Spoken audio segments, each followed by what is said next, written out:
মঞ্চ 24-এর 4টি দাবি। 1 নম্বর, বাংলাদেশের জাতীয় নেতৃবৃন্দের সাইবার স্পেসের নিরাপত্তা নিশ্চিত করতে হবে।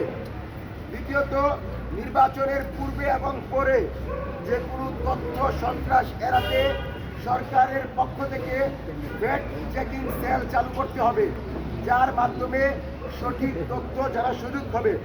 এনডিএফ, জাতীয় পার্টি ও 14 দলের সাথে সম্পৃক্ত সকল প্রার্থীদের মনোনয়ন বাতিল করতে হবে এবং নির্বাচনের পূর্বে জুলাই যোদ্ধাদের নিরাপত্তা নিশ্চিত করতে হবে এবং কোনোভাবেই মাঠে অবৈধ অস্ত্র রেখে নির্বাচনে যাওয়া যাবে না।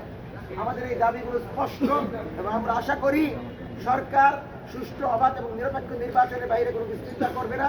যদি করে, আপনাদেরকে বলে দিচ্ছি 12 তারিখেও বাংলাদেশে আন্দোলন হতে পারে। সেজন্য সরকার সুষ্ঠু নির্বাচনের দিকে যাবে সেই প্রত্যাশা ব্যক্ত করছি এবং দাবিগুলো মেনে নিয়ে অবাধ সুষ্ঠু নিরপেক্ষ নির্বাচনের মাধ্যমে, ফ্যাসিবাদ বিরোধী নির্বাচনের মাধ্যমে বাংলাদেশের প্রতিনিধি ভাষায় সুযোগ দেবে সে আশাবাদ ব্যক্ত করে মঞ্চ 24-এর আজকের সংবাদ সম্মেলন এখানে সমাপ্ত করছি।